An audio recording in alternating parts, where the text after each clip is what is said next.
Polytechnic के सभी subject सबसे सरल और आसान भाषा में पढ़ने के लिए हमारे चैनल को सब्सक्राइब करें और साथ ही बेल आइकन को भी ऑन करें ताकि आपको सारे अपडेट मिलते रहें। तो नमस्कार दोस्तों, आपसे स्वागत है हमारे YouTube channel dream India polytechnic में। तो आज की क्लास हमारे वीडियो लेक्चर हमारा मैथ फर्स्ट के स्टूडेंट्स के लिए है, जो इलेक्ट्रिकल ब्रांच के हों, CS ब्रांच के हों, मैकेनिकल ब्रांच के हों, किसी ब्रांच के हों, सभी स्टूडेंट्स की हमारी कॉमन मैथ है। तो इन स्टूडेंट्स के लिए हमारा मैथ का लेक्चर सेकंड लेक्चर है। इसमें हमारा टॉपिक इस बार गुणोत्तर श्रेणी। तो इस टॉपिक को स्टार्ट करने से पहले हम इसके फार्मूले के बारे में जानेंगे कि इसके फार्मूले क्या होते हैं, इनका उपयोग कहाँ होता है, और इस क्वेश्चन से इस तरह की श्रेणी से क्या हमारे क्वेश्चन आते हैं और इनका उपयोग कहाँ कहाँ किया जाता है, और इस श्रेणी से कितने नंबर के क्वेश्चन हमारे आते हैं, तो इनको देखेंगे।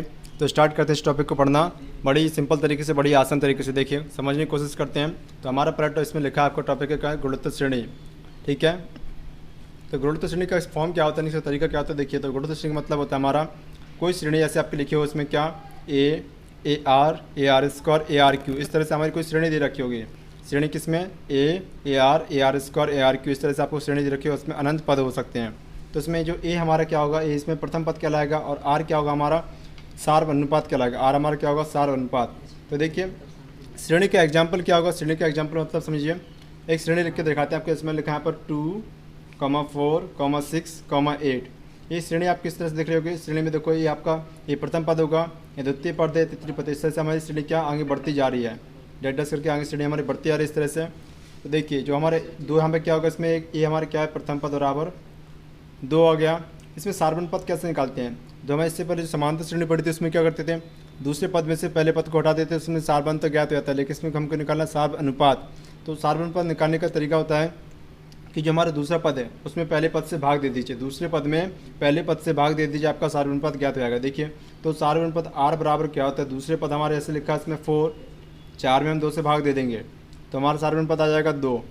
तो इस तरह से हमारा सार्वभौम पद ज्ञात है। किसी श्रेणी का आपको गुणोत्तर श्रेणी का आपको सार्वभौम पद ज्ञात करना हो तो हम क्या करते हैं, दूसरे पद में पहले पद से भाग दे देते हैं तो हमारा सार्वभौम पद ज्ञात हो जाता है। तो इस तरह से हमारी श्रेणी आती है लिखी हुई कि 2, 4, 6, 8, इस तरह से कोई भी श्रेणी आएगी, उसमें आपको सबसे पहले प्रथम पद लिखना होगा, उसके बाद हमारे सार्वभौम पद ज्ञात करना होगा। तो इस तरह से हम सार्वभौम पद ज्ञात करते हैं कि दूसरे पद में पहले पद से भाग दे करके सार्वभौम पद को ज्ञात कर लेते हैं। इसके बाद हमारा अगला फॉर्मूला इसमें लिखा है n/। आपको कोई श्रेणी इस तरह से दे रखी होगी, उसमें कहा इस श्रेणी का 25वां पद ज्ञात करो, 20वां पद ज्ञात करो, 50वां पद ज्ञात करो, किसी तरह का पद ज्ञात करने कहा सकता है। तो आप इसमें n पद का फॉर्मूला क्या होता है, Tn बराबर होता है AR⁻n-1। T बराबर Tn बराबर n की जो n क्या होगा n में पद, यानी मैंने कहा 25वां पद, तो यहाँ पे T 25 लिखेंगे, 36वां पद तो T 36 लिखेंगे। इस तरह से ये हमारा प्रथम पद है, R सार्वभौम अनुपात है। तो AR_n-1 इस तरह से हम ज्ञात कर सकते हैं। इसका n पद कैसे ज्ञात करते हैं, ठीक है। अगला हमारा क्या अंत से, इसमें देखो दोस्तों कि इसमें प्रथम से यानी कि शुरुआत से ज्ञात करते हैं n पद, यानी कि शुरुआत से ज्ञात करना हो आपको। प्रथम पद यानी कि शुरुआत से 25वां पद ज्ञात करें, प्रथम यानी कि स्टार्टिंग के 36वां पद ज्ञात करें।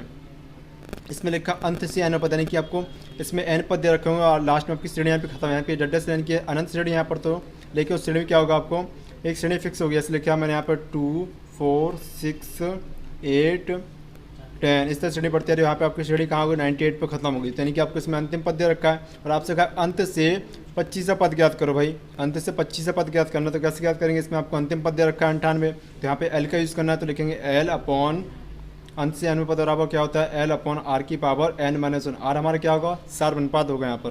तो इस तरह से हम अंत से n पद ज्ञात कर सकते हैं। इसके बाद हमारा अगला टॉपिक है, अगला फॉर्मूला में क्या, गुणोत्तर श्रेणी के n पदों का योगफल। इसमें आपसे कहा कि गुणोत्तर श्रेणी के 25 पदों का योगफल ज्ञात करें अथवा 20 पदों का योगफल ज्ञात करते हैं। देखिए Sn बराबर हमारा होता है इसमें formula AR⁻n AR⁻n-1 upon R-1। इसमें देखें एक बात याद रखना आपको, जो R-1 लिखा है यहाँ पर ना, यदि आपकी R की वैल्यू कब, ये फॉर्मूला कब लगाएं, जब आपकी R की वैल्यू 1 से बड़ी होगी। जैसे R की वैल्यू आपकी यानी सार्वभौम तो आपका 1 से बड़ा होना चाहिए, तब आपका ये वाला फॉर्मूला अप्लाई होगा। यदि आपका R का मान 1 से बड़ा है तब आपका ये वाला फॉर्मूला अप्लाई होगा। तो क्या लगाएंगे, Sn बराबर AR⁻n-1 अपॉन R-1। यदि आपका R का मान 1 से बड़ा है तब आप इस तरह से इस फॉर्मूले को लगाएंगे। अगला हमारा फॉर्मूला इसी जुड़ा हुआ है कि इस गुणोत्तर श्रेणी के n पदों का योगफल, यदि आपका वैल्यू R की वैल्यू क्या 1 से कम है, कैसे 1 से कम आपका यदि आपकी R की वैल्यू, तो हम इस वाले फॉर्मूले को अप्लाई करेंगे। Sn बराबर A1 - R⁻n अपॉन 1 - R। इसमें जो आपकी R की वैल्यू क्या होगी, 1 से कम होगी, तो इस तरह के फॉर्मूले को अप्लाई करेंगे। इसका अगला फॉर्मूला हमारा लिखा है इसमें गुणोत्तर श्रेणी के अनंत पदों का एक फल। आपको कोई श्रेणी दे रखी होगी, उसमें से इस तरह मैं श्रेणी आपको दे दी 3, 6, 12, 24, इस तरह से आपकी श्रेणी बढ़ती आ रही है। उसमें अनंत पद है, कितने पद हैं? अनंत। तो गुरुत्व श्रेणी के अनंत पदों का योगफल कैसे ज्ञात करते हैं भाई? तो गुरुत्व श्रेणी के अनंत पदों का योगफल होता है एज फाइनाइट बराबर इनफाइनाइट बराबर E/1 माइनस आर, जबकि आर की वैल्यू क्या होगी? हमेशा 1 से कम होनी चाहिए। आर की वैल्यू हमेशा कैसे होनी चाहिए? 1 से कम होनी चाहिए दोस्तों, तब आपका अनंत श्रेणी के गुणोत्तर योग को ज्ञात कर सकते हैं। इसके बाद हमारा अगला टॉपिक है दो राशियों, यानी कि आपको दो राशि इसमें दे रखे होंगे ए तथा बी, यानी कि 2 नंबर दे रखे होंगे इसमें, ठीक है। दो राशियों ए तथा बी का गुणोत्तर मात्र ज्ञात करो तो क्या होगा इसका फॉर्मूला? जी बराबर यानी कि इक्वल √a/b, √a और b इसका क्या होता है? गुणोत्तर मात्र। इस तरह से हम ज्ञात कर सकते हैं। इसके बाद हमारा अगला फॉर्मूला लिखा है इसमें, इसको यहाँ से बहुत इंपॉर्टेंट आपके लिए हो जाते हैं। इसमें लिखा हुआ है आपका, उसमें लिखा हुआ गुरुत्व श्रेणी के प्रथम 3 पद क्रमागत, यानी कि उनके 3 पदों का योगफल आपको दे रखा है, तो उनमें 3 पद क्या मानेंगे?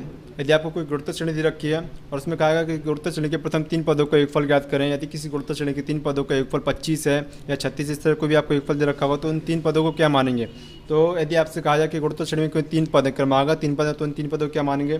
तो जब भी आपसे इस तरह लिखा हो कि गुरुत्व श्रेणी 3 क्रमागत पद है, तो क्या मानेंगे? A/R, A और AR इन 3 पदों को मानते हैं।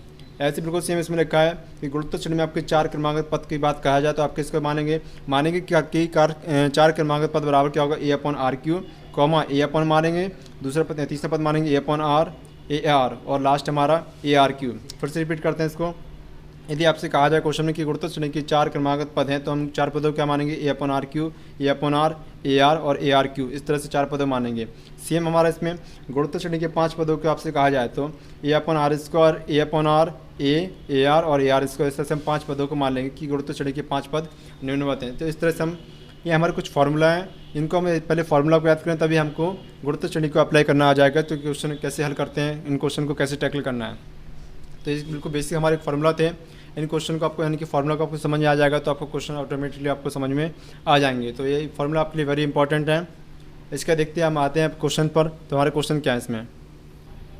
तो देखिए हमारा पहला क्वेश्चन इसमें लिखा हुआ है, इस तरह से आपको एक श्रेणी दे रखी है। इसमें लिखा है 9,3,1,1/3 बराबर आपकी इस श्रेणी, यानी कि इस तरह से श्रेणी आपकी चलती आ जाएंगी। ओके, डैश करके श्रेणी लिखी है का 10वां पद हमको ज्ञात करना। कौन सा पद? 10वां पद हमको ज्ञात करना। तो देखिए इसके लिए हमने आपको एक फॉर्मूला बताया था कि गुरुत्व श्रेणी का 10वां पद कैसे ज्ञात करते हैं। देखिए, तो सबसे पहले आपको श्रेणी लिख लेनी दोबारा से 9,3,1/3 डैश करके हमने इस श्रेणी को इस तरह लिख लिया।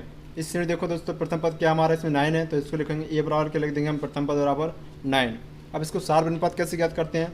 सार्वजनिक पद ज्ञात करने के लिए एक रूल होता है हमारा, दूसरे पद में पहले पद से क्या कर देते हैं? भाग कर देते हैं, ठीक है।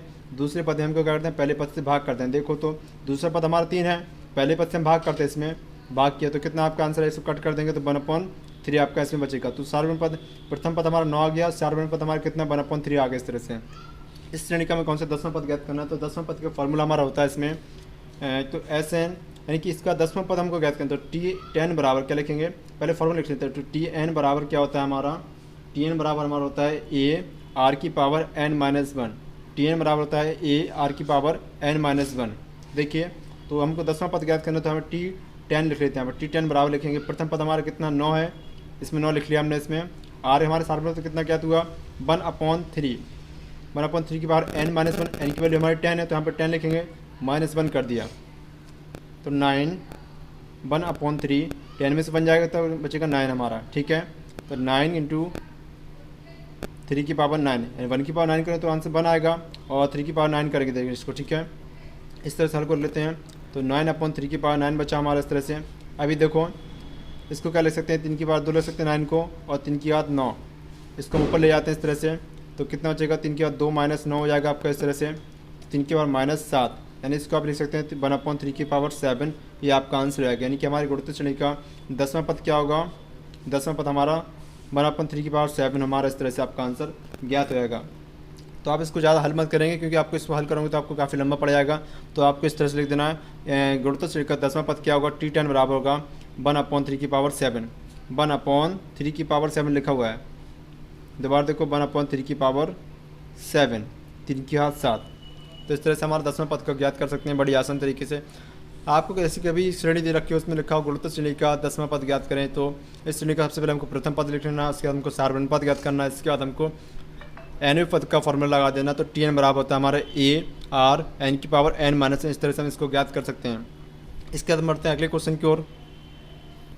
तो देखिए अगला क्वेश्चन हमारा लिखा है, इसमें हमको एक श्रेणी दे रखी है, इसमें लिखा है 3, -6, -12, -24 डेटा करके एक श्रेणी दे रखी है का 20वां पद ज्ञात करो। इस श्रेणी का हमको क्या करना है, 20वां पद ज्ञात करना है। तो देखिए सबसे पहले हम इसको श्रेणी को लिख लेते हैं 3, -6, -12, -24, डेटा करके हमने श्रेणी लिख लिया। देखिए दोस्तों मैथ में रूल होता है कि हमको हर स्टेप को एक एक करके बताना होता है। अगर आपने इसको स्टेप को बिल्कुल शॉर्ट किया तो आपके नंबर भी शॉर्ट होने की संभावना है, इसलिए हम बिल्कुल एक एक स्टेप को फॉलो करके आगे बढ़ेंगे। देखिए तो आपने सर लिख लिया 3, -6 इसको मैंने श्रेणी को लिख लिया। आप लिखेंगे क्या, इस श्रेणी का प्रथम पद कितना हमारा, तो a बराबर लिखा हमने 3 और सार्वजनिक पद कितना हमारा, दूसरे पद में पहले पद से भाग कर देंगे। तो दूसरा पद हमारा 6 लिखा, पहले पद से भाग करने वाले 3 से, तो भाग की आपका आंसर है सार्वजनिक पद कितना आया -2। आपका सार्वजनिक पद इसमें ज्ञात हो गया। इस तरह से हमारा सार्वजनिक पद ज्ञात हो गया। अब इस श्रेणी का हमको कौन सा 20वां पद ज्ञात करना, तो इसका फॉर्मूला होता है Tn बराबर AR की पावर n-1। इस तरह से हम लिख लिया। तो 20वां पद ज्ञात करना, तो Tn की वैल्यू कितनी होगी 20। प्रथम पद हमारा कितना है इसमें 3, और सार्वजनिक पद कितना ज्ञात होगा -2 की पावर n की यहाँ कितना रखेंगे 20 -1। इस तरह से हम इसको लिखेंगे। तो 3 गुणा -2 की पावर 19 आ गया इस तरह से, ठीक है। अब इसको देखो, जब अब घात आपकी माइनस की होती है तो यहाँ पे बाहर आएगी तो कितना होगा -3 की घात 2 की घात 19। इस तरह से आपका आंसर बचेगा। तो आपका आंसर इस तरह ज्ञात हो गया। देखो जब भी घात आपकी ओके और आपको घात के अंदर माइनस से रखा हो और इसके ऊपर घात कैसी ऑड यानी कि विषम घात होता है, यानी कि जब उसको माइनस का इसका हल करेंगे तो आपकी घात कैसे बाहर आएगी माइनस में, ठीक है। और यदि आपको यहाँ पे 18 होता है तो ये आपके घात यहाँ से प्लस में बन जाता है, यानी कि जो सिंबल होता है आपको कैसा प्लस कहा जाता है बाहर, यानी कि ये माइनस यहाँ से हट जाता।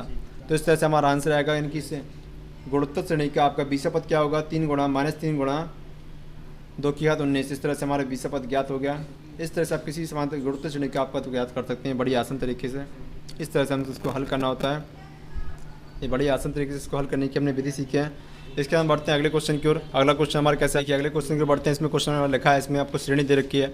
श्रेणी में लिखा है हमारा 1 - 2 + 2 स्क्वायर -2 की घात 3 ओके, और प्लस इस तरह से आपको श्रेणी दे रखी है कि आपको 10 पदों का योगफल ज्ञात करना है। इस श्रेणी के हमको 10 पदों का योगफल ज्ञात करना। तो देखो इसको ज्ञात करने के लिए सबसे पहले हम श्रेणी को लिख लेते हैं बिल्कुल same 1 - 2 + 2 square 2 cube plus delta से आपको श्रेणी रखी है। इसके 10 पदों का हमको योगफल ज्ञात करना। देखिए सबसे पहले हमारी श्रेणी प्रथम पद रखा है 1, और सार्वजनिक पद ज्ञात करने के लिए क्या करते हैं, दूसरे पद में पहले पद से हम भाग कर देते हैं। दूसरे पद हमारे ये लिखा है पहले पद से हम भाग करेंगे, दूसरा पद -2, पहला पद हमारे 1 से भाग करते तो -2 हमारा सार्वजनिक पद ज्ञात हो गया। अब समान देखो जो हमारा आर का मान आया वो कैसा है, 1 से हमारा कैसा कम, इसमें 1 से हमारा कैसा वैल्यू इसमें कम है। तो देखिए सार्वजनिक पद यानी कि 1 से कम आया तो आपका एक फॉर्मूला लिखा था मैंने, Sn बराबर हमारा होता है A1 - R की पावर n अपॉन 1 - R। इस तरह से हम फार्मूला अप्लाई करते हैं। तो देखिए यदि आपकी R की वैल्यू यानी कि सार्वजनिक पद 1 से कम है, यानी कि देखो -2 हमारा 1 से कम है अप्लाई, तो हम कौन सा फॉर्मूला लगाएंगे, A1 - R की पावर n अपॉन 1 - R। इस तरह से हम फार्मूला अप्लाई करेंगे। हमको 10 पदों को योगफल ज्ञात करना, तो S10 लिख देंगे यहाँ पर, S10 लिखा मैंने यहाँ पर, ठीक। अब देखो A की वैल्यू कितना हमारा, प्रथम पद कितना 1 लिखा मैंने, 1 - R कितना हमारा सार्वजनिक पद -2, तो -2 लिखा मैंने यहाँ पर, और 10 यहाँ पर लिख दिया। ओके n की वैल्यू हमने 10 पुट कर दिया यहाँ पर। ओके 1 अपॉन R की वैल्यू कितनी है हमारे इसमें -2, तो -2 हमने यहाँ पर फिर दोबारा से लिख लिया। इसको हल कर लेते हैं पूरा। देखो तो 1 से गुणा करो तो पूरा बने, की इसका मतलब कोई मीनिंग रहा आपका। तो देखिए 1 माइनस, अब देखो 2 की 10 लिखा, तो 2 की 10 हम हल करेंगे तो इसका आंसर आएगा लगभग 1024 हमारा आंसर आता है। देखिए 2 एकम 2 इस तरह से हल करते हैं, 2 एकम 2 4 2 8 2 16। ऐसे नहीं करना आपको, 2 की घात में आपको हल करना है। तो कैसे करेंगे, 2 एकम 2 2 4 8 16 32 64 128। इस तरह से हम 2 की 10 करेंगे तो आपका आंसर कितना आएगा, 1024 के लगभग आपका आंसर आएगा। 1024 मैंने यहाँ पर लिख लिया, इस तरह से मैंने यहाँ पर राइट कर लिया यहाँ पर। और देखो ये आपको माइनस करके से प्लस कर जाएगा इस तरह से, तो इसको मैंने यहाँ पर लिख लिया, ठीक है। इसके आप देखो यहाँ पर हल करेंगे इसको, तो देखो ब्रैकेट ओपन करेंगे तो माइनस माइनस कैसे आपका प्लस हो जाएगा, तो मैंने +2 लिख लिया यहाँ पर। जब इसको हल कर देते तो कितना आपका -1023/3। तो आपका आंसर कितना आएगा, यानी कि इस श्रेणी के प्रथम 10 पदों का योगफल कितना आएगा, -1023/3 आपका आंसर इस तरह से ज्ञात हो जाएगा। ये आपके लिए आंसर आ गया। तो ये देखो जब भी आपसे कहा जाए कि इस श्रेणी की 10 पदों का योगफल ज्ञात करें, 25 पदों का योगफल ज्ञात करें, तो हमको क्या करना है, पहले फॉर्मूला देखना कि फॉर्मूला इसमें कौन से अप्लाई होगा। यदि आपका R की वैल्यू यानी कि 1 से कम है, यदि आपकी R की वैल्यू 1 से कम है तो ये वाला फॉर्मूला अप्लाई करेंगे कि Sn बराबर A1 - R की पावर n अपॉन 1 - R। और यदि आपकी R की वैल्यू 1 से ज़्यादा आती है तो क्या करते हैं, 1 ए आपने लिखा और आर की पावर n-1 अपॉन r -1, इस तरह का फॉर्मूला अप्लाई करते हैं यदि आपकी r की वैल्यू 1 से अधिक होती है। तो इस तरह से आप किसी श्रेणी के n पदों को एक फल ज्ञात कर सकते हैं। Thank you. आज की वीडियो अगर आपको हेल्पफुल हो, यदि आपको समझ में आया तो धन्यवाद, और अपने दोस्तों का देख शेयर करें। Thank you. पॉलीटेक्निक के सभी सब्जेक्ट सबसे सरल और आसान भाषा में पढ़ने के लिए हमारे चैनल को सब्सक्राइब करें और साथ ही बेल आइकन को भी ऑन करें ताकि आपको सारे अपडेट मिलते रहें।